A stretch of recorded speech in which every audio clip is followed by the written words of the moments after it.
Muy bien, queridos hermanos, Marcos capítulo 12, versículo 1 al 12. Nosotros estamos, ya sabemos, no quisiera hacer una frondosa introducción de lo que ya venimos viendo, simplemente traer a memoria.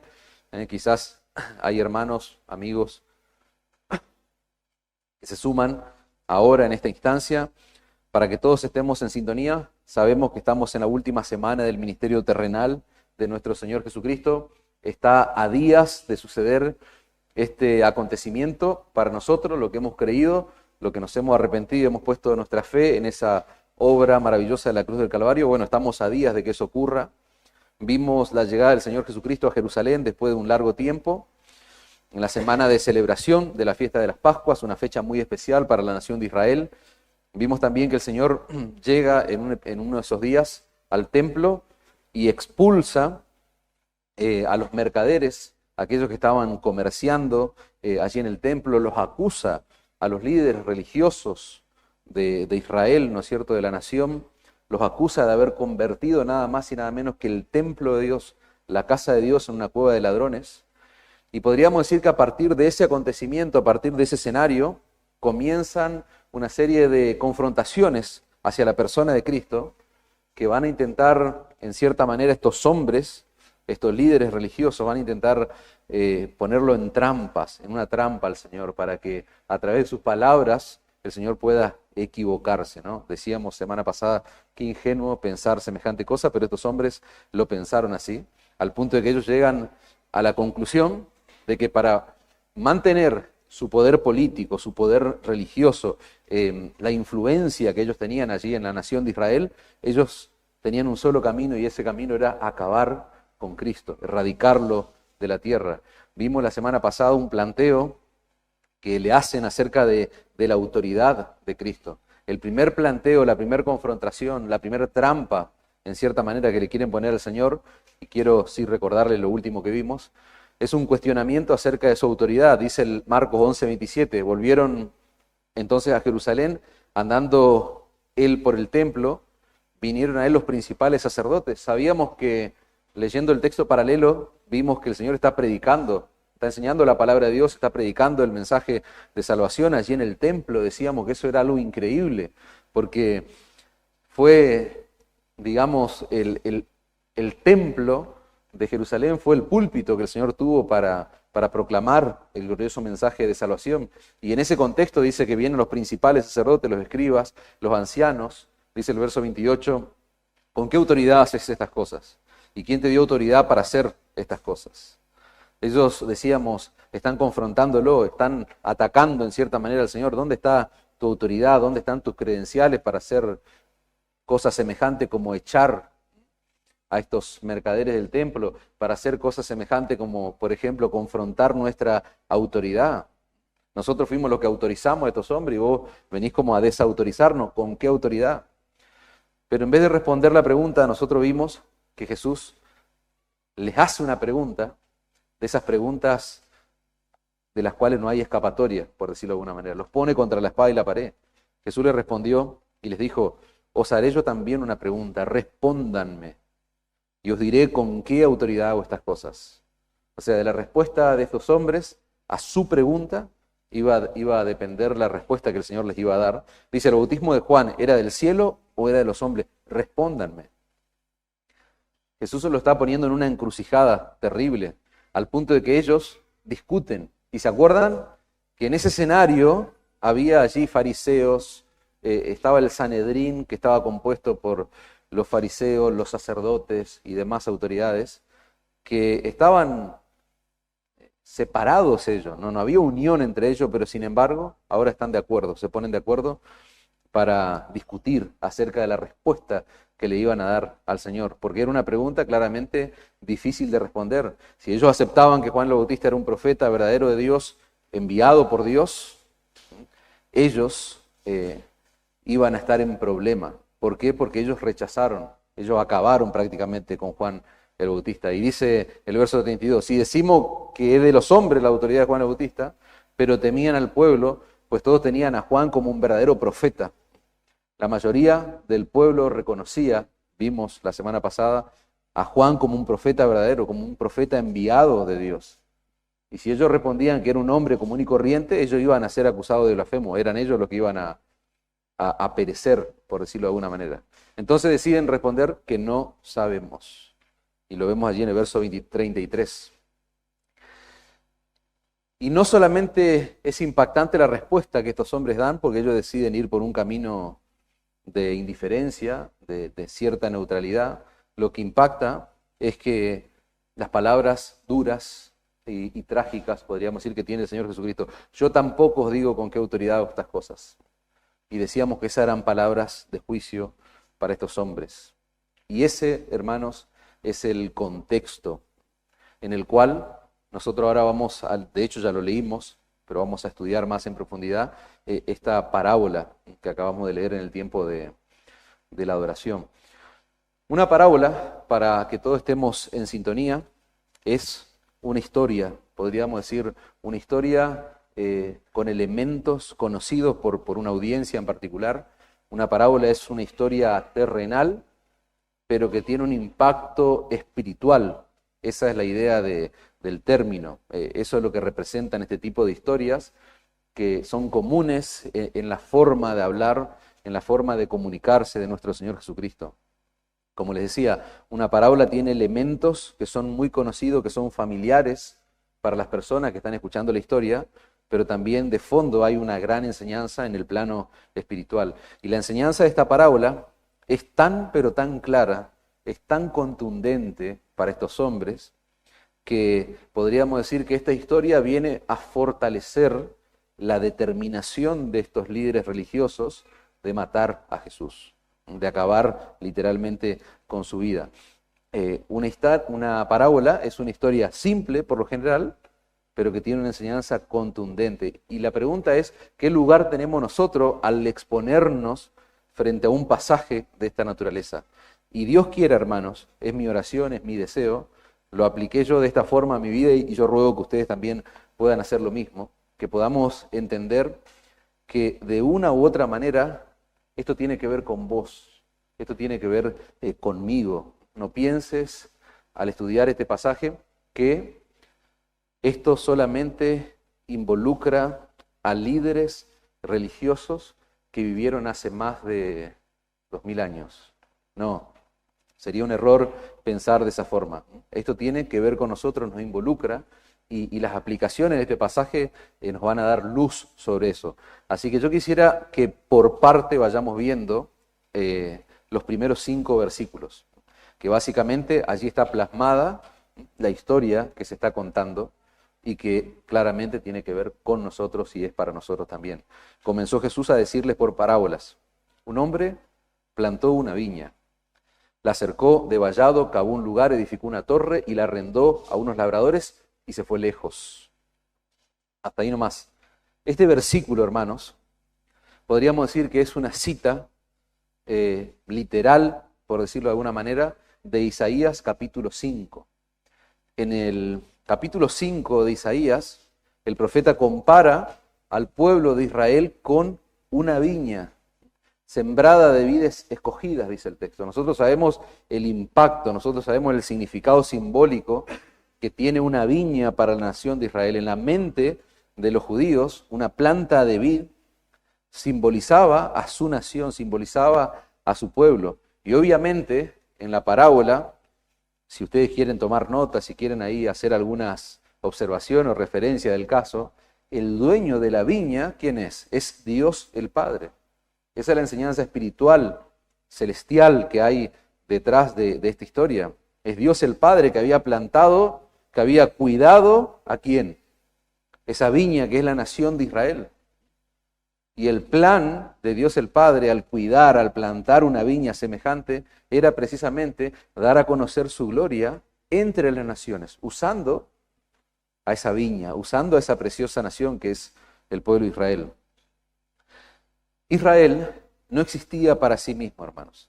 Esa era la verdad que había detrás de todo lo que ellos recibieron, de toda la enseñanza que ellos recibieron a través de los profetas. Israel existía para la gloria de Dios, como dice Isaías 43, versículo 7.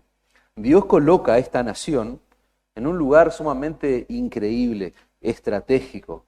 con el fin de que todos los pueblos, todas las naciones que atravesaran, que pasaran por ese lugar, conozcan nada más y nada menos que al Dios de Israel, al único Dios vivo y verdadero. Nosotros vemos que en la palabra de Dios alusiones simbólicas a que esta viña estaba protegida.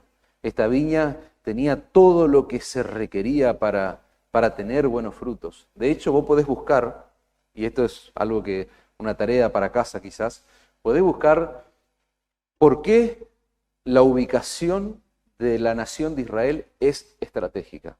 Si vos buscás eso en internet, se te va a llenar de información. Y ahí vas a ver el plan de Dios llevándose a cabo, la elección de Dios, ¿no? Dios obrando. Hay miles de razones, hermanos, muchas razones por las cuales no nos llevaría mucho tiempo enumerarlas. Yo no quiero hacer eso, pero te dejo esa tarea. Busca por qué la nación de Israel está en un lugar clave, en un lugar estratégico, físicamente hablando. Isaías capítulo 5, versículo 4, fíjense lo que dice la palabra de Dios. ¿Qué más podría hacer por mi viña, dice el dueño de la viña, que no haya hecho ya? ¿Qué más puedo hacer? Nueva traducción viviente estoy leyendo. ¿Por qué cuando esperaba uvas dulces, mi viña dio uvas amargas? Dice el Señor. Nuestro pasaje dice que el dueño de la viña la arrendó a unos labradores y se fue lejos. Y eso nos da la idea de que se estableció ahí una especie de pacto, ¿no es cierto?, donde ese hombre llegó a un acuerdo con estos hombres que iban a gestionar o que iban a administrar sus viñas. Claramente, el dueño de la viña esperaba frutos. Dice el verso 2, y a su tiempo envió a un siervo a los labradores, aquellos labradores a los cuales le alquiló su viña. Dice, envía un siervo para que recibiese de estos, de los labradores, del fruto de la viña. Fíjense que el dueño claramente esperaba que los administradores puedan retribuirle, le puedan dar el valor del alquiler acordado, ¿no es cierto?, en términos de fruto. Estos labradores, hermanos, representan a esos líderes que el Señor está confrontando, a esos líderes que conforman el Sanedrín y que están allí siendo confrontados por Él con esta parábola. Representa a los líderes de Israel, aquellos labradores que debían trabajar la viña, líderes, repito, que tenían poder político y poder religioso, pero resulta que cuando viene el tiempo de la cosecha de uvas, ¿qué hace el dueño de la viña? Envía a uno de sus siervos para recibir de los labradores su parte de los frutos de la viña, y dice el verso 3, mas ellos, tomándole, ¿qué hicieron? Lo golpearon y lo enviaron con las manos vacías. Y eso, hermanos, es claramente una afrenta en este relato, en esta historia, contra el dueño de la viña. Pero hay algo importante y que yo no quiero que vos lo pases por alto. Vas a notar un comportamiento muy particular, muy específico en el dueño de la viña. Porque en vez de reaccionar de manera agresiva, de manera violenta, determinante, cuando envía a uno de sus siervos y ese siervo es golpeado, lastimado y vuelve a él con manos vacías, en vez de reaccionar contra esos labradores malvados, dice Jesús que el dueño de la viña sigue tratando con ellos, sigue intentando la forma de que entren en razón. ¿Y qué es lo que hace? Envía a otro siervo, verso 4, volvió a enviarles otro siervo, pero apedreándole, estos labradores malvados, hirieron en la cabeza y también le enviaron afrentado, dice la Reina Valera 60. La Biblia de las Américas dice, lo trataron de manera vergonzosa. Y vaya a saber las cosas que podríamos agregar dentro de ese trato que recibió este otro siervo que fue enviado. Pero ¿qué vemos?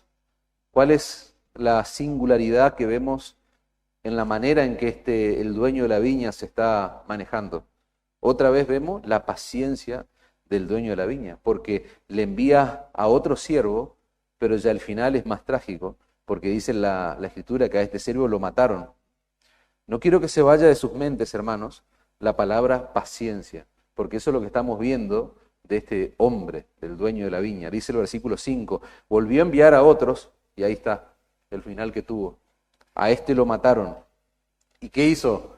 Pacientemente, otra vez, pensando que quizás podía entrar en razón con estos hombres, volvió a enviar a otros muchos. ¿Y qué hicieron los labradores?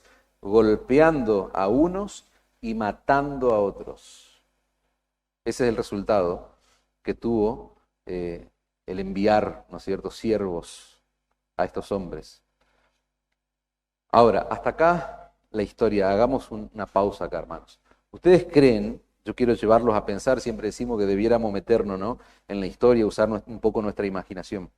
Claramente yo creo que estamos todos de acuerdo en que el dueño de la viña estaba en su total y absoluto derecho de no enviar siervos, sino de enviar autoridades o de enviar soldados o de enviar un ejército que acabaran literalmente con estos hombres. O sea, probablemente no tenía que ejecutar la paciencia, tenía que ejecutar la justicia, todo el peso del rigor. Pero nosotros vimos, y yo fui claro en decirles que el dueño de la viña está representando nada más y nada menos que a Dios. No está representando a un hombre común y corriente como nosotros, no. Está representando a Dios. Y nosotros, a la luz de la Escritura, nosotros sabemos que Dios es paciente. Dios es misericordioso. Dice la palabra de Dios que Él es tardo para la ira. Y este tipo de atributos, su paciencia, su misericordia, lo tardo que Él es para la ira, todos esos atributos que se reflejan a lo largo y a lo ancho de la Sagrada Escritura, es lo que nosotros vemos en esta parábola. Están representados esos atributos en esta parábola. El Señor Jesucristo está mostrándole que Dios, en vez de pagarle como ellos merecían, Él envió a sus siervos. Y les dije también antes que esos siervos no son otros que los profetas. Los profetas que Dios ha enviado a esta nación a lo largo de su historia. Los siervos de la parábola son los profetas que tuvo esta nación, que tuvo esta viña escogida de Dios. Dios le envió a la nación de Israel, hermanos, profetas que anunciaban al pueblo su palabra, la palabra de Dios. Dios le envió a esta nación profetas que llamaban al pueblo al arrepentimiento, que llamaban al pueblo a poner su mirada, su fe, su confianza en ese glorioso Mesías que habría de venir, ese Mesías prometido. Pero lo que recibieron en cambio los profetas fue ira y violencia. ¿De parte de quién? De parte de los labradores, de parte de los líderes religiosos de la nación, de parte de la nación misma, de parte del pueblo. Hay una tremenda descripción que el Señor da de Israel en Mateo 23, 37. Jerusalén, Jerusalén, que matas a los profetas y apedreas a los que te son enviados. Miren el perfil de esta nación. Matas a los profetas, apedreas a los que son enviados. ¿Cuántas veces quise, dice, juntar a tus hijos como la gallina junta a sus polluelos debajo de sus alas? Y no quisiste, no quisiste. Jesús está describiendo a este pueblo, a esta nación, a Jerusalén en particular en este pasaje, como la ciudad que mata a sus profetas, que apedrea a los que son enviados de Dios.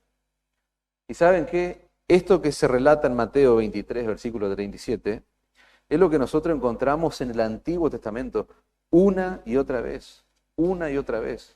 Comenzando con ¿quién? Con el primero de ellos, con Moisés. Ese hombre, es increíble cómo ese hombre renegó con el pueblo de Israel. Comenzando con Moisés hasta Malaquías, hermanos. Una y otra vez vemos esto. Una nación, un pueblo, una generación tras otra, matando, rechazando a los profetas, a los enviados de Dios. La historia de Israel, hermanos, en el Antiguo Testamento está más que coloreada, podríamos decir, está manchada, está sucia la historia de Israel con la sangre de aquellos hombres, de aquellos siervos que Dios envió a esa nación. Yo le decía en la introducción que no podemos leer esta historia y pensar que esto tiene que ver con una generación de judíos de hace 2000 años o más tiempo atrás. No, esto no solamente se limita a judíos, no solamente se limita a estos hombres necios que representan allí la Corte Suprema de la nación de Israel. No, hermanos, esta parábola tiene que ver con nosotros. La historia de esto tiene que ver con vos, tiene que ver conmigo, tiene que ver con esta generación de creyentes en la cual nosotros vivimos. ¿Por qué? Porque al igual que en la historia del pueblo de Israel, al igual que en esta parábola, Dios, hermanos, en su paciencia, en su bondad, en su misericordia, Él envía a sus siervos aún hoy, y lo sigue haciendo y lo seguirá haciendo hasta que Él vuelva, hasta que Él venga a buscarnos. Él envía pastores, Él envía predicadores, Él envía siervos que anuncian nada más y nada menos ese glorioso mensaje de salvación que hay en un único lugar y que es en la persona de Cristo. Él envía siervos, pastores, predicadores que anuncien el glorioso mensaje del Evangelio, llamando a los hombres al arrepentimiento y la fe. Eso no ha cambiado, hermanos. Eso sigue vigente en nuestros días. Y una parábola de esta naturaleza debe impactar tu vida, tu mente, tu corazón. Pero ¿saben qué? Es insoportable para mucha gente este accionar de los verdaderos siervos del Señor. Este trabajo que llevan adelante hoy los siervos de Cristo. Para muchos es insoportable. ¿Por qué? Porque la gente no quiere ser expuesta a la realidad de su condición de pecado delante de Dios. El Evangelio molesta. El mensaje glorioso del Evangelio, un mensaje que viene siendo predicado hace miles de años, muchos años, porque antes tenemos el antecedente en Isaías 53. Siempre dicen muchos teólogos, si no se hubiesen escrito los evangelios, con leer Isaías 53 un pecador podría llegar al conocimiento de la salvación en Cristo, en el siervo sufriente del Señor. 700 años antes de que ocurra lo que ocurrió, ya se predicaba el glorioso mensaje del Evangelio. Entonces, el trabajo que hoy llevan adelante los siervos del Señor, para muchos es molesto. La gente no quiere ser expuesta a las verdades del Evangelio. Jesús le dice algo terrible a los judíos de su generación. En Juan 8:44 dice, vosotros sois de vuestro padre el diablo. Fíjense, y los deseos de vuestro padre quieren hacer. Él ha sido homicida desde el principio y no ha permanecido en la verdad, porque no hay verdad en él. Cuando habla, ¿qué habla? Habla mentira. De suyo habla porque es mentiroso y padre de mentira. Pero ahí no está lo sorprendente. Lo sorprendente viene ahora. Y a mí, porque digo la verdad, no me creéis. Eso le está diciendo el Señor a sus discípulos, a los judíos. Yo no sé si ustedes se dan cuenta, pero es común no creerle a alguien. ¿Por qué? Porque dice mentiras. A los mentirosos no le creemos, porque están diciendo claramente mentira. Pero no creerle a alguien porque dice la verdad es raro. Yo no sé si alguna vez te percataste de esa sutileza que hay en el texto. A mí, porque digo la verdad, no me creen. Yo quiero que piense un poquito. O sea, es raro que a alguien que dice la verdad no le creamos porque está diciendo la verdad. Eso es lo que está diciendo de esa generación de judíos. Ellos amaban la mentira. Esa es la triste realidad del problema de esta gente. Amaban la mentira. Por eso que no le creen a él porque dice la verdad. Ahora, lo mismo pasa con nuestra generación. O sea, nosotros no podemos mirar la nación de Israel a esta generación de judíos y sentirnos que somos mejores. Lo mismo pasa en nuestra generación. La gente no quiere escuchar hablar de pecado, de juicio, de santidad, de arrepentimiento. La gente quiere escuchar, la gente quiere ir a un lugar, a iglesias, quiere ir a escuchar a siervos, a profetas, a maestros, que le digan cosas preciosas, que le digan que ellos son increíbles, que le espera un futuro prometedor, una vida maravillosa. La gente no quiere escuchar que necesitan el perdón de Dios, que ellos son pecadores, que van camino a una condenación segura. La gente rechaza ese tipo de siervos, de mensaje. No, la gente quiere escuchar que Dios tiene un plan maravilloso para sus vidas, para que ellos tengan vidas maravillosas. Y eso encaja terriblemente, porque por naturaleza yo quiero vivir bien, yo quiero tener una buena vida. Y si Dios tiene una excelente vida para mí, un plan increíble, eso encaja en mi rompecabezas de lo que yo considero que debe ser mi vida. Entonces, la gente rechaza a los verdaderos siervos del Señor. El mundo evangélico, hermanos, de nuestros días, está plagado de falsos maestros que son seguidos por miles de personas que le encanta que le digan cosas hermosas al oído. O sea, eso es lo que pasa hoy, lamentablemente, en el mundo evangélico de nuestra generación en la que vivimos. Falsos maestros que llenan lugares. Claro, porque ellos han entendido que si a la gente le decimos las cosas que le hacen coquilla en el oído, la gente los va a seguir. Que en un púlpito, o que en los púlpitos de hoy en día, hermanos, tengamos hombres fieles que prediquen la palabra de Dios y que le digan a las personas lo que Dios piensa, lo que Dios dice acerca de ellos. Eso no es moda, eso es contracultural. Es más, yo le diría, eso es una rareza. Repito la aplicación, hermano, que tengamos en los púlpitos de las iglesias hombres fieles que prediquen fielmente la palabra de Dios, eso es contracultural. Hoy necesitamos, hermano, y no estoy inventando yo esto, simplemente me adhiero a lo que muchos otros hombres piensan. Hoy necesitamos rescatar el evangelio, adivinen de dónde, del mismo mundo evangélico. O sea, hoy necesitamos eso. Es la realidad del mundo evangélico de nuestros días. Hay hombres, hermanos, que son echados de las iglesias porque quieren traer la Biblia al centro de la vida de la iglesia. Y vos decís, ¿eso en qué película está pasando? No, eso pasa en la vida real, eso pasa en medio nuestro. Hay hombres que quieren poner la Biblia en el centro y poner la palabra de Dios en lo más alto, porque así debe ser en una iglesia bíblica, y son echados de la iglesia.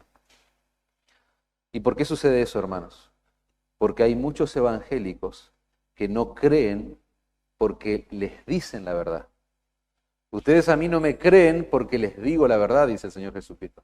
Y hay, lamentablemente, en nuestros días, muchos casos así. Esto no es un problema de los judíos hace 2000 años, es un problema nuestro. Y tenemos que dar gracias a Dios, hermanos. Yo pensaba en algo bien bajado a tierra, que tiene que ver con vos, conmigo, con nosotros. Yo le doy gracias a Dios. ¿Por qué? Porque en medio nuestro tenemos hombres que se están preparando para poder no rascarle el oído a la gente, sino para poder predicar fielmente la palabra de Dios. Se están preparando, están estudiando predicaciones positivas. ¿Por qué? Porque nosotros necesitamos pararnos en un lugar como este y ser fieles, hermanos, ser temerosos a las Escrituras, ser temerosos al Dios de las Escrituras. Nosotros, si nos paramos en este lugar, nosotros tenemos que decir lo que Dios quiere que se diga a su pueblo. Yo no tengo que pararme acá y decir lo que la gente quiere, lo que el pueblo del Señor quiere que le digan. No, yo tengo que pararme y decirle lo que Dios dice en su palabra. Yo no me tengo que parar acá y decirle lo que dicta mi corazón. Yo no me tengo que parar acá y manipular emociones, sentimientos, sugestión y demás cuestiones. No, sino que la responsabilidad de quien se para acá es lisa y llanamente decir lo que Dios reveló en las páginas de la Biblia, hermanos. Y para eso se requiere diligencia, temor santo de Dios, no improvisación. Por eso tenemos que dar gracias a Dios por los hombres. De hecho, el miércoles pasado hablábamos de eso. Hablamos de los motivos de oración, de gratitud, y dábamos gracias a Dios por los hombres que se están formando. Jesús, hermanos, fue aborrecido por los líderes de Israel. ¿Por qué? Porque en su mensaje Él los exponía a una verdad que ellos no querían oír. Es el problema que está ocurriendo con estos hombres. Ellos están siendo expuestos, están siendo desnudas sus vidas delante de ese mensaje que el Señor está impartiendo. Juan 3:19 dice, y esta es la condenación. ¿Cuál es? La luz vino al mundo. Los hombres amaron más las tinieblas que la luz porque sus obras eran malas. Porque todo aquel que hace lo malo aborrece la luz y no viene a la luz para que sus obras no sean reprendidas. Y esa es la realidad de estos hombres y la realidad de muchos en nuestros días, hermanos. ¿Cuál es el verso clave de nuestro texto? El que vamos a leer ahora, versículo 6. Ahí hay algo sorprendente, hermanos. A partir del verso 6 está lo más increíble de nuestra historia, lo más maravilloso.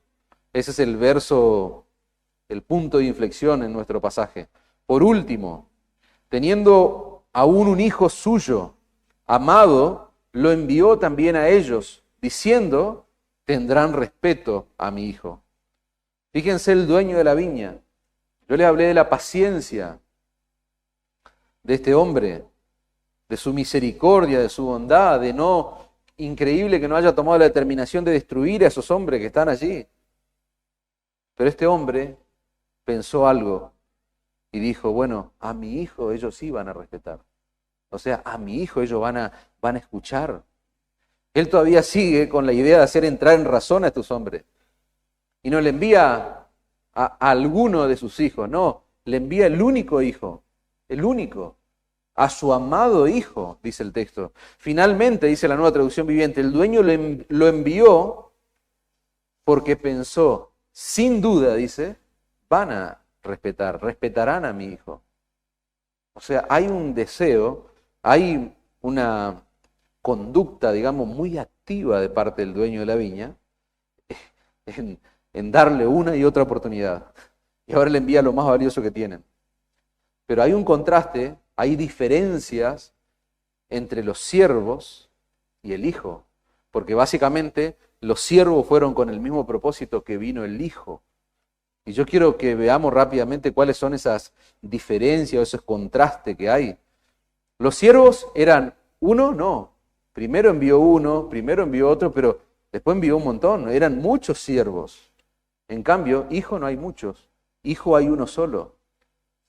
Y este hijo que el dueño de la viña envía es el unigénito. No es el primogénito, el primero de otros. No, es el unigénito del Padre.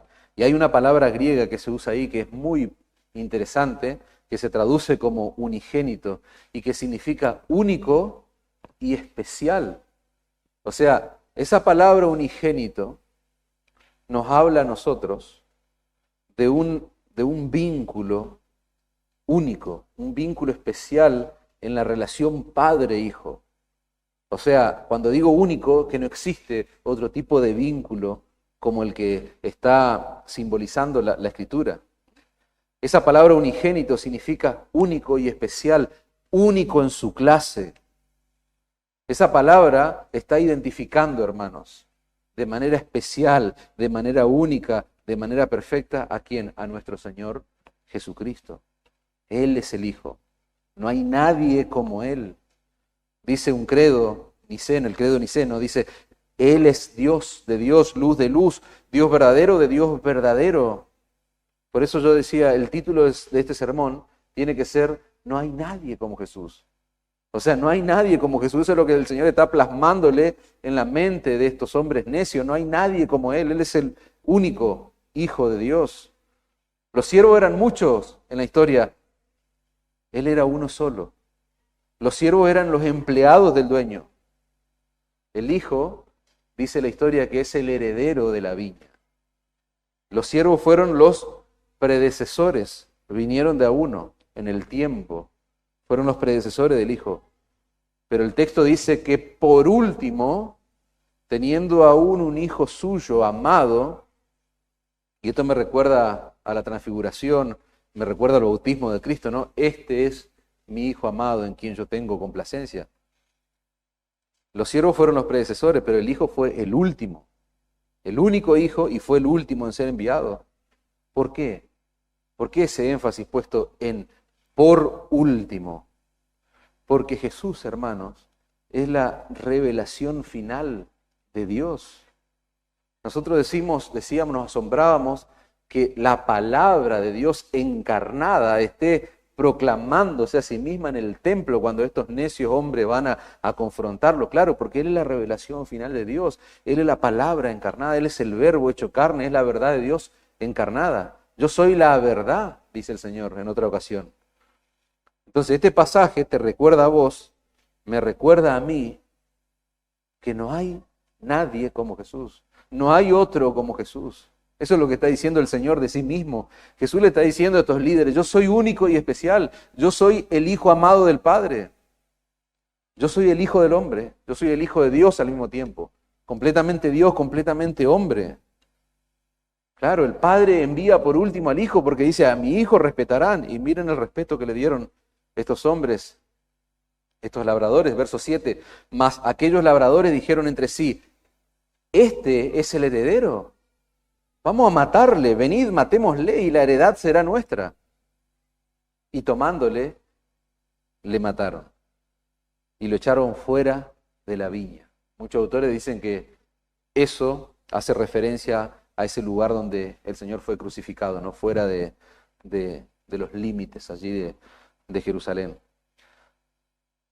Imagínense ahora estos hombres escuchando esta historia, escuchando este relato.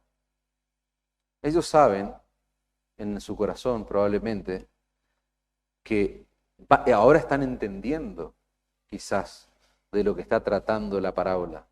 Porque lo que está diciendo el versículo 7 no es ni más ni menos que lo que tramaron los líderes religiosos de Israel.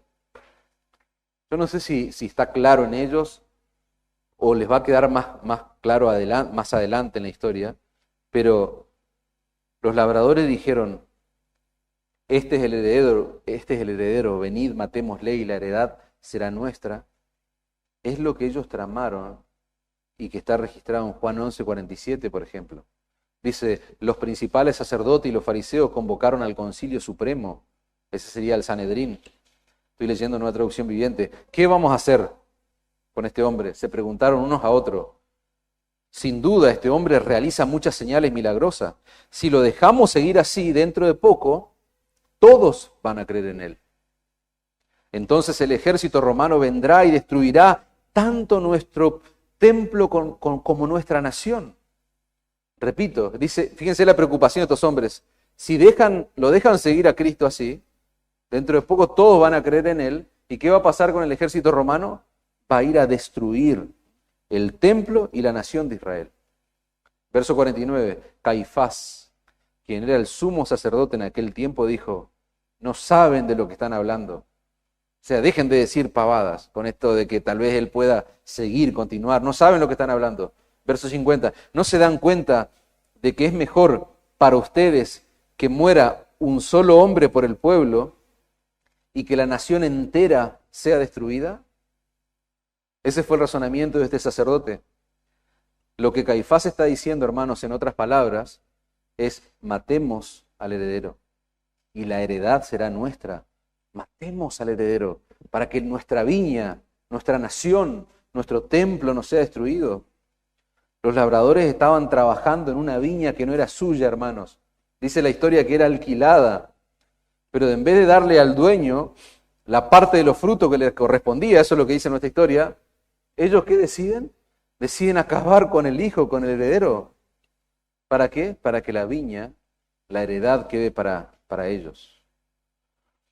Jesús está revelando algo, hermanos, en esta historia, en esta parábola. Yo les dije, es una historia con elementos conocidos porque tiene un impacto en la vida espiritual de los oyentes. Jesús está revelando en cierta manera cuál es el problema del hombre, dónde radica el problema del hombre, y es nuestro corazón, es la realidad de nuestra condición. Nosotros queremos ser los dueños de la viña, pero la Escritura nos muestra una y otra vez, hermanos, cuando el hombre, yo le decía antes, el Evangelio molesta, el Evangelio golpea, el Evangelio confronta nuestra mente, nuestro corazón. Y es cierto, ¿por qué? Porque el Evangelio te pone a vos en la perspectiva de que Dios es tu dueño. Dios es nuestro dueño. El Evangelio nos pone a nosotros en la perspectiva, su palabra nos pone en la perspectiva de que fuimos creados por Él. No solamente que fuimos creados, fuimos llamados por Dios. Él nos redimió, Él nos rescató. Por lo cual sería un necio yo si pensara que yo soy dueño de algo, que hay algo que a mí me pertenece. No. Y no solamente esto va para los cristianos, para aquellos que han dicho sí a Cristo, se arrepintieron de sus pecados y ahora son de Cristo. No involucra solamente a cristianos. Si vos no tenés a Jesucristo como tu Señor y tu Salvador, eso significa que sos una persona incrédula. Este principio se aplica también para vos. ¿Por qué? Porque Dios es tu dueño.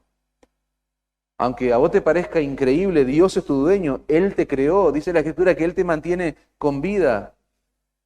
Dios es el dador y el sustentador de la vida. Es decir, el aire que vos estás respirando, si vos no sos de Cristo, o sea, No te jactes de que gracias a vos podés respirar. No, no, es Dios el que está sosteniendo tu vida por un poco de tiempo y quizás siendo muy paciente para que procedas al arrepentimiento y la fe en Cristo. En vez de vivir para Él, en vez de darle gloria a Dios, ¿cuál es la realidad del corazón humano? Que nosotros vivimos como si Dios no existiera muchas veces. Y eso lamentablemente involucra a creyentes y a incrédulos. Muchas veces somos cristianos, en muchos casos, y vivimos como si Dios no fuera parte de nuestra vida. Y tal vez nuestra comunión queda relegada ahí a un segundo plano, nuestra comunión con Dios.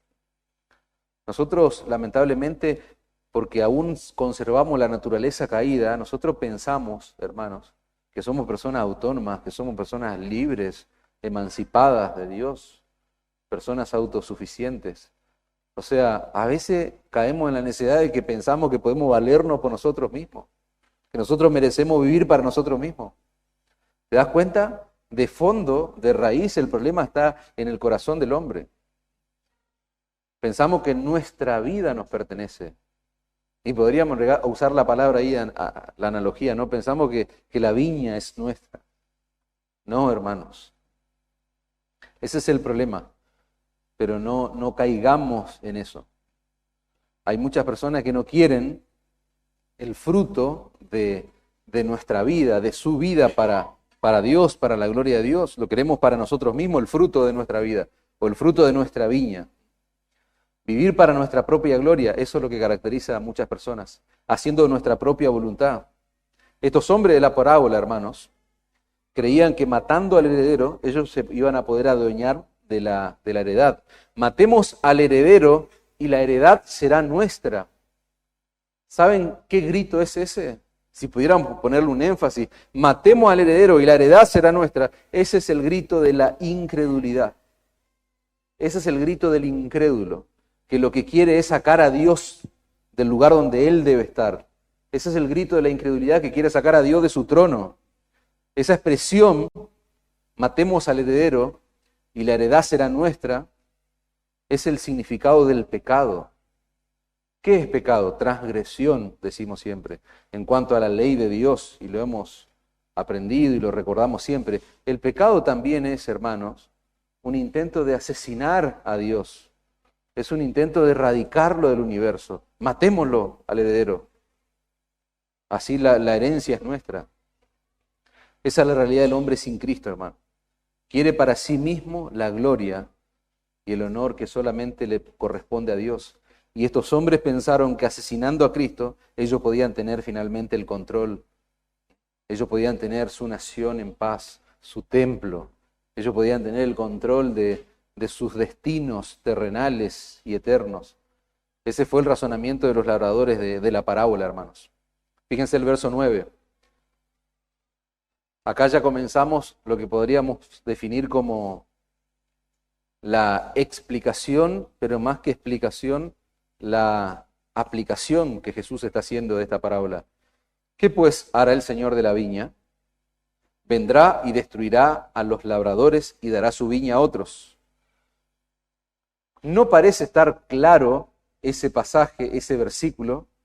O sea, cuando digo no parece estar claro, o sea, ¿quién está hablando acá? ¿Quién está respondiendo? Bueno, es el Señor el que habla, el que pregunta, y son los líderes los que responden. Y el Evangelio de Mateo, el texto paralelo, nos da más luz a eso, porque ahí vemos que fueron los líderes religiosos de Israel los que están respondiendo a la pregunta. Dice Mateo 21:40, cuando venga pues el Señor de la viña, ¿qué hará? ¿Qué hará a aquellos labradores? Le dijeron, a los malos destruirá sin misericordia y arrendará su viña a otros labradores, que le paguen el fruto a su tiempo. Lo que estos judíos respondieron de manera enfática, hermanos, es correcto. Ellos están respondiendo algo que es real. Yo no sé si todos conocen la historia de David cuando es confrontado por su pecado, pero básicamente, en pocas palabras, la reacción que están teniendo estos líderes religiosos es la misma que tuvo David, cuando va allí el profeta Natán y lo confronta. Para estos hombres, responder a esa pregunta que hace el Señor Jesús fue simple, fue sencilla, y de hecho dijeron algo correcto. ¿Por qué? Porque ellos eran expertos en hacer juicios sobre otro. Ellos no se podían evaluar objetivamente. Cuando a David le comentan lo que hizo un hombre, ¿no es cierto?, con el pecado que llegó a cometer, ¿cuál fue el juicio de David? Hay que destruir. Y el profeta le dice, pero ese hombre sos vos. Y lo mismo está ocurriendo con estos hombres, se está hablando acerca de ellos, y ellos son contundentes en su juicio. El veredicto que estos judíos dieron no solamente fue correcto, hermanos, sino que triste y lamentablemente, y acá quiero poner su atención unos minutos, hermanos, triste y lamentablemente fue lo que sucedió con Israel. Israel fue desechada como la nación escogida por Dios. Israel fue desechada como pueblo de Dios, y eso puede ser fuerte, una afirmación semejante para hermanos que son dispensacionalistas, y yo lamento eso, pero es lo que nosotros entendemos, es lo que leemos, es lo que creemos como iglesia cuando leemos la Escritura, cuando miramos el canon bíblico. Aprendemos que Israel fue desechada y la heredad fue traspasada a la iglesia de Cristo, hermanos. Una iglesia formada por gente de toda tribu, pueblo, lengua y nación. ¿Y qué hizo esa gente? No hizo otra cosa más que poner su fe, su confianza únicamente en Cristo para el perdón de sus pecados. Por eso, lo que dijeron estos judíos fue precisamente lo que sucedió. ¿Qué dijeron? Repasémoslo. El Señor vendrá y destruirá a los labradores y dará su viña a otros. Eso es Israel siendo desechada, hermanos. Israel, el juicio de Dios cayendo sobre esta nación.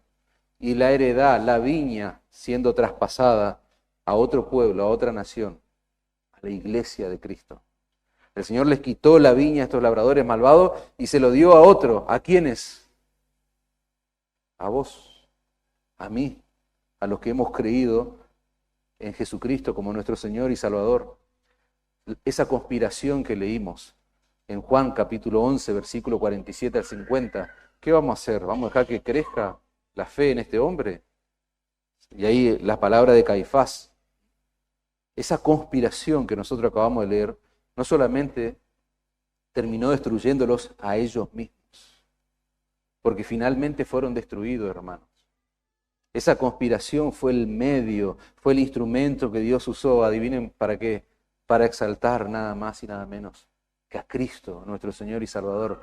Esa conspiración fue el medio que Dios utilizó para exaltar a su Hijo y para traer salvación a muchos.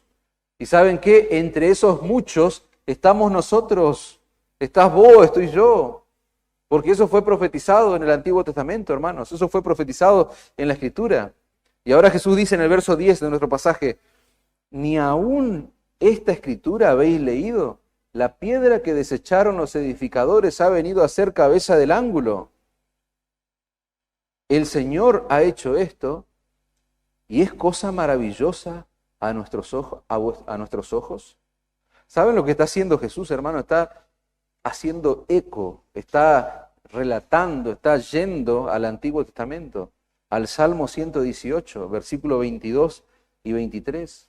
Y lo interesante de esa porción de la Escritura, hermanos, lo interesante de ese Salmo que menciona el Señor, es que los judíos lo cantaban cada año en la celebración de las Pascuas. Acuérdense, estamos en el fin del ministerio terrenal de Cristo, estamos en la semana de celebración de la Pascua. ¿Y qué pasaba durante esa celebración? Había un tiempo de oración, un tiempo de alabanza que se llevaba a cabo por estos judíos, ¿no es cierto?, que básicamente consistía en la lectura, en la oración, pero más que lectura y oración, en la alabanza del Salmo 113 hasta el Salmo 118. El gran Jalel se llamaba ese espacio en la liturgia, en el ritual judío que ellos llevaban en la Pascua.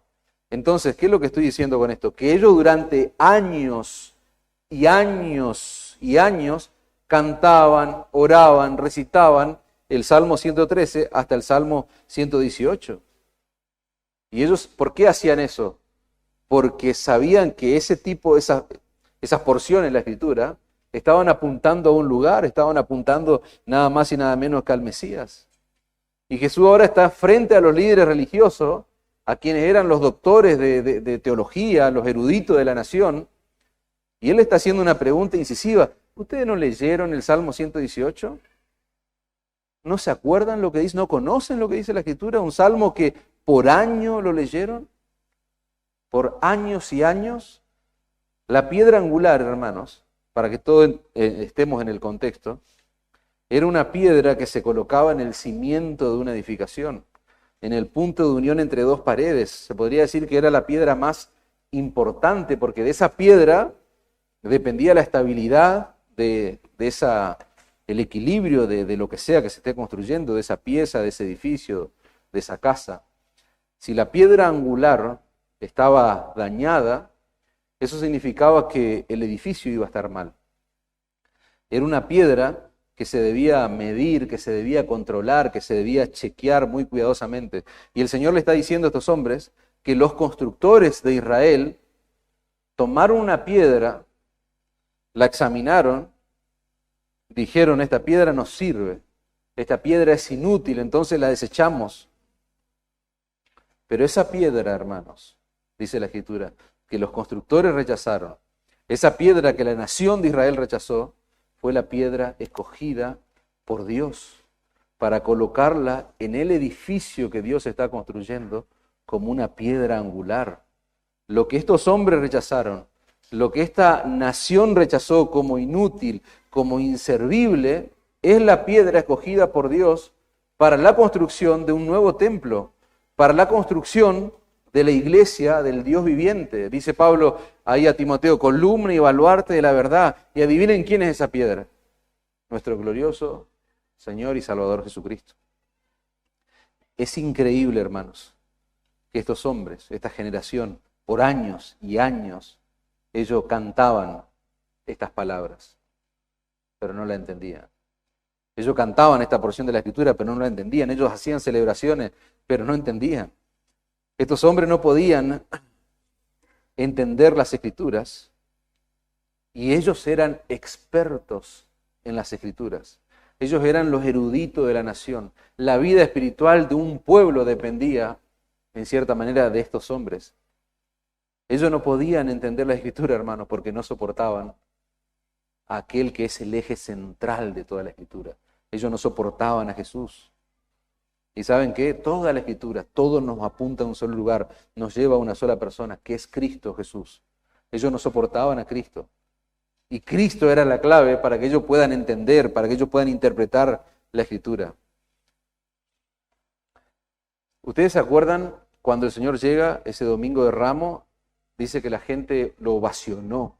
¿Se acuerdan lo que decía? ¿Qué eran las palabras que decían cuando el Señor estaba entrando allí en un burrito? Marcos 11:9 dice, y los que iban adelante y los que venían detrás daban voces diciendo, Hosana, bendito el que viene en el nombre del Señor. Ahora, lo que estos judíos, lo que esta generación está reconociendo, que es algo increíble, son palabras de aclamación, ellos están aclamando al Señor Jesucristo. ¿Dónde están estas palabras? Salmo 118, hermano, versículo 25. Oh Jehová, sálvanos ahora. Eso es lo que significa Hosana. Sálvanos ahora, te ruego, oh Jehová, que nos hagas prosperar ahora. Verso 26 de Salmo 118. Bendito el que viene en el nombre de Jehová. Desde la casa de Jehová os bendecimos. ¿Se dan cuenta? El Señor Jesucristo estaba recibiendo una ovación con textos del Salmo 118, posteriores a lo que se está diciendo ahora. Después del relato de la piedra de los edificadores, venía esta aclamación. Eso era terrible, hermanos. Ellos sabían que el Salmo 118 hablaba del Mesías, pero ellos eran, como decimos nosotros en nuestro lenguaje, ¿no? No hay peor ciego que el que no quiere ver. Ellos eran ciegos que no querían ver lo obvio. Y ¿saben qué? Dios nos guarde de caer en una situación como semejante.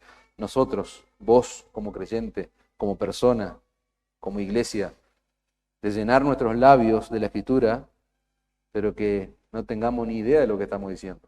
Lo hacemos por ritual, porque venimos, porque lo hacemos como algo mecánico. Que Dios nos guarde, hermano, de que digamos cosas, que no entendamos lo que estamos diciendo, pero que la prueba de que no tenemos ni idea de lo que estamos diciendo es lo que estamos haciendo. ¿Se entiende? O sea, esta gente cantaban preciosas voces, probablemente tenían, vaya a saber el tipo de oración, quizás te ibas a quedar sorprendidísimo si vos estabas presenciando las celebraciones, pero lo que ellos estaban haciendo, y no es nada más y nada menos que lo que iban a hacer, eso demostraba, hermanos, que eran ciegos. Rápidamente, versículo 12 y cerramos como conclusión. Fíjense la respuesta de estos hombres. Y procuraban prenderle porque entendían, ahora entendieron, hermanos. Ahora sí le cayó la ficha. Procuraban prenderle porque entendían que decía contra ellos aquella parábola. Pero temían a la multitud y dejándole se fueron. La Nueva Traducción Viviente va a decir el versículo 12, los líderes religiosos querían arrestar a Jesús porque se dieron cuenta de que contaba esa historia en contra de ellos. Pues ellos eran los agricultores malvados, los labradores malvados, pero tenían miedo de la multitud, así que lo dejaron y se marcharon. ¿Vos te das cuenta de lo que están haciendo estos hombres? Estos hombres, en lugar de arrepentirse, hermanos, de su rebeldía, de la dureza de sus corazones, ellos se fueron a cumplir, hermanos, lo que Jesús había dicho que iba a suceder en el versículo 7. ¿Y a qué fueron? ¿A qué salieron estos hombres? ¿Qué dice el verso 7? Matémosle, que la heredad sea nuestra. Ellos se fueron a planificar cómo podían matar al hijo del dueño de la vid. ¿Y saben qué es lo más triste de esto?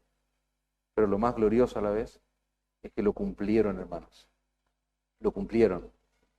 Ellos, dice el texto, que se movían con cuidado en medio de la multitud, porque muchos veían a Jesús como un profeta. Ellos tenían temor de que la gente se levantara en su contra. Ellos no querían perder lo que dijimos del principio, el poder, la influencia que ellos tenían en el pueblo. El temor de esta gente, de estos hombres, ¿fue en la dirección correcta? No.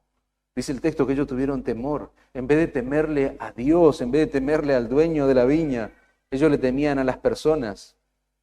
Ellos tenían temor de perder el poder, el estatus, la opinión que los demás tenían de ellos era extremadamente importante, por eso se van a manejar con cuidado. Y este pasaje te pone a vos, me pone a mí, frente a una realidad que nosotros no podemos evitar, hermano. Y lo hablábamos hace unos días, el viernes puntualmente, lo hablamos con los más jovencitos porque vimos básicamente esta historia, este relato. O le temes a Dios o le temes a la gente. Estos hombres rechazaron la piedra angular, como veíamos antes. Hablábamos con los más jovencitos acerca de las formas de rechazo que nosotros podemos tener. El temor a las personas, el temor al que dirán, la vergüenza, el identificarme con Cristo, con su iglesia, que la opinión que los demás tienen acerca de mi persona se vea afectada por Cristo, por su evangelio, por la iglesia, por los creyentes. Hablábamos eso el viernes. Nosotros debemos temerle a Dios, hermanos. Jovencitos, adultos, ancianos. O sea, vos tenés que temerle a Dios, no a la opinión de los hombres. La opinión de los demás era importante para estos hombres, porque de eso dependía de que ellos se queden con la heredad. Ellos querían mantenerse en ese lugar de privilegio, de prestigio social y religioso, porque eran líderes religiosos. Ellos querían seguir recibiendo gloria y honra, querían que la gente los admiren. Y ellos finalmente encontraron la forma de lograr eso. ¿Por qué? Porque nosotros vamos a ver más adelante que 3 días después lo matan, crucifican al Señor Jesucristo. Pero rechazar a Jesucristo es cometer una locura, hermanos y amigos y gente que nos escucha. Rechazar a Jesucristo es cometer una locura. Porque decíamos antes, no hay nadie, Él es único, no hay nadie como Jesús. De eso se trata nuestro pasaje, eso es lo que Él quiere plasmar en la mente de estos hombres. Rechazar a Jesucristo, dijimos, es un intento de asesinar a Dios, de erradicarlo del universo. Es el grito de incredulidad más terrible que una persona puede cometer, porque al rechazar a Jesucristo yo estoy pretendiendo, yo estoy desechando, sería la palabra correcta, el plan redentor de Dios, que tiene nada más y nada menos que a su Hijo en el centro de su plan. Esta parábola nos muestra el resultado de asesinar al hijo, hermanos. Esta parábola nos muestra el resultado de rechazar al hijo. ¿Saben qué? Los judíos, en vez de quedarse con la heredad, terminaron perdiéndola. ¿Se acuerdan esa conspiración? Vamos a matarlo. Así se conserva nuestro templo y nuestra nación, y no vienen los romanos a destruirnos todo. En el año 70, hermano, lo vimos antes, pero yo quiero traérselo a memoria para que ustedes puedan atar cabo en sus mentes. En el año 70, después de Cristo, la ciudad de Jerusalén y el templo fueron devastados, hermanos. Quedaron completamente destruidos.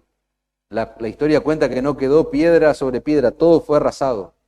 Tal como quien lo había profetizado, nuestro Señor Jesucristo. Con la destrucción del templo se fue toda la estructura religiosa de Israel. Yo quiero impactar tu cabeza con esto, o sea, que vos te des cuenta del impacto que tuvo en esta nación, en esta viña, haber rechazado, haber matado al hijo.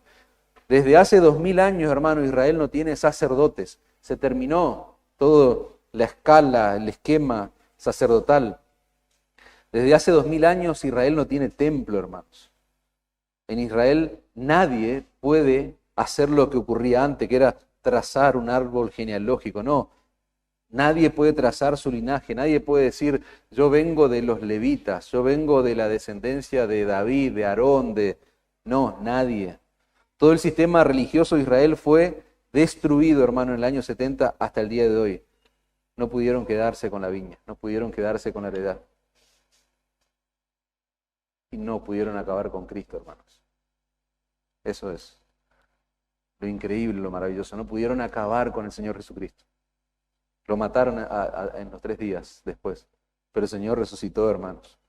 Perpetrar ese plan para destruir al Mesías, perpetrar ese plan para destruir a su Mesías, ¿no te impacta que eso haya sido el instrumento que Dios usó para que miles y miles de personas a través de toda la historia reconozcan a Jesucristo como aquel que murió para salvarlos, como aquel que resucitó al 3er día, como aquel que ascendió a los cielos, como aquel que está sentado a la diestra del Padre, como Rey de Reyes y Señor de Señores?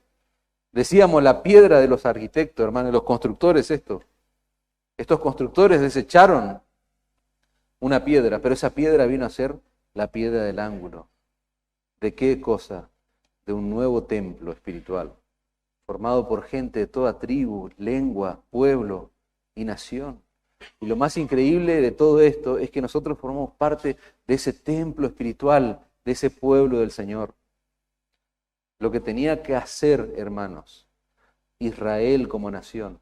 Y yo quiero aplicar esto en base a todo lo que vimos en el tiempo anterior, acerca de la asamblea, los informes y demás. Yo quiero bajar a tierra esto en tu cabeza. Israel tenía un propósito, tenía un objetivo. Lo que tenía que hacer Israel como nación, ¿qué tenía que hacer?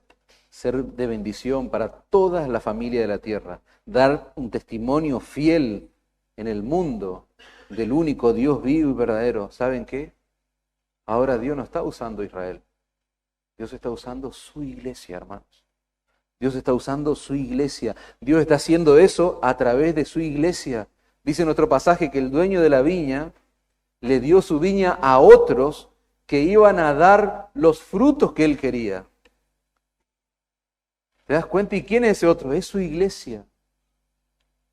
De eso se trata, acerca de invertir en lo eterno, de llevar frutos para el dueño de la viña, hermanos. Esos frutos que esta iglesia puntualmente, esta iglesia local, está cosechando. Es increíble, hermano. Conclusión. Lo más maravilloso de todo, hermanos, es lo que dice Romanos 1, y quiero ya arribar a la conclusión con esto. Fíjense, ¿ha desechado Dios a su pueblo? Dice Pablo, a los romanos. ¿Ha desechado Dios a los judíos? No, porque yo soy israelita, dice Pablo. ¿Y saben qué es lo increíble de todo esto? Que Dios incluya en su plan de redención a esa nación o a gente de esa nación que lo rechazó, que por miles y miles de años lo rechazó, le dio la espalda. Es increíble que Dios en su plan de redención incluya a muchos judíos que han abrazado el Evangelio, no porque sean escogidos, no por una cuestión de etnia, no, porque han abrazado, judíos que han abrazado el Evangelio de Cristo, que se han arrepentido de sus pecados y han creído en Cristo. Dios a lo largo de la historia, hermano, estuvo salvando judíos. ¿Y saben a través de quién estuvo salvando? ¿De llanero solitario? No, lo estuvo salvando a través de la iglesia.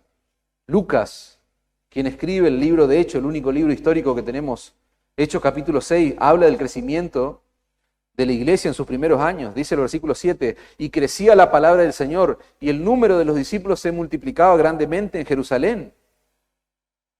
También muchos de los sacerdotes obedecían a la fe. ¿No te impacta eso?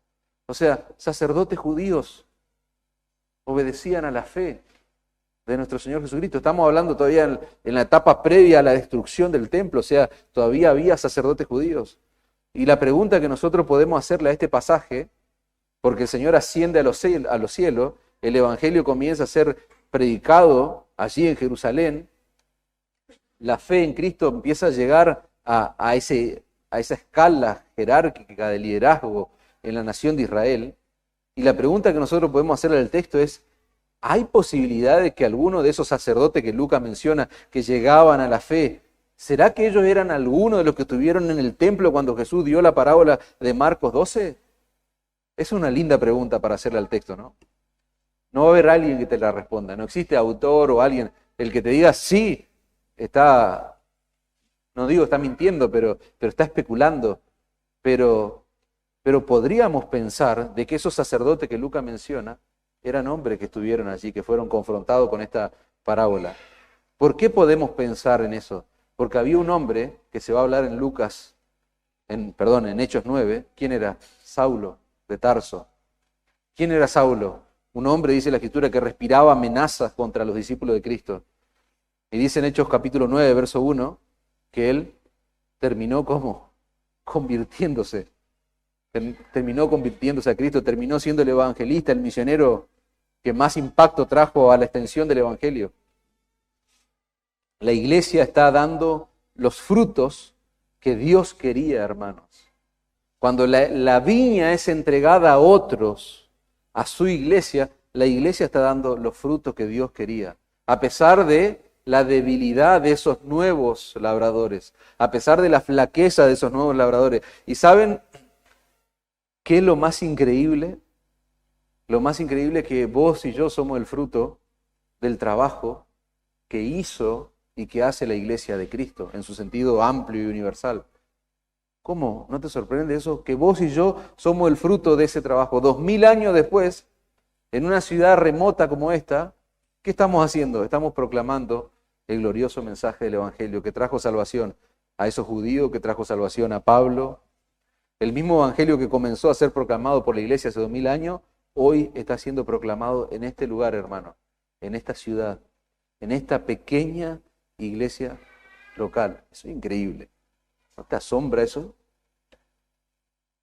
¿No te asombra pensar que nadie puede impedir lo que Dios quiere llevar a cabo, lo que Dios quiere hacer? Nadie. O sea, nadie lo puede impedir y la iglesia, su iglesia, es la prueba de eso. Nosotros, vos, yo somos la prueba de eso. Fue por la gracia de Dios, hermano. Fue por el poder del Evangelio que esos sacerdotes judíos que quizás estaban ahí presentes cuando el Señor estaba dando esta terrible parábola, fue por la gracia de Dios, fue por el poder del Evangelio que el mismo Pablo fueron convertidos de enemigos de Dios a discípulos, a siervos, verdaderos siervos del Señor. Y a mí me impacta, me sorprende, me emociona, me mueve todo mi ser pensar que por esa misma gracia y por ese mismo poder nosotros somos parte de la iglesia hoy. Hablábamos en la semana, en una reunión de hombres que tuvimos, y compartíamos, ¿dónde estaríamos nosotros? ¿Dónde estaría yo? Si no fuera por la gracia y el poder del Evangelio, ¿a dónde estaríamos? Y fue hermoso ese tiempo de charla porque ¿a dónde estarías vos?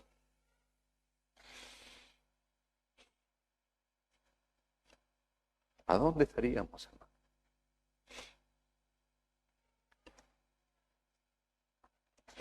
¿A dónde estaríamos sin la paciencia de Dios, hermanos? Pregúntate eso. Perdón la emoción, pero digo, ¿a dónde estaríamos sin la paciencia, sin la misericordia de Dios? ¿Sabe dónde estaríamos?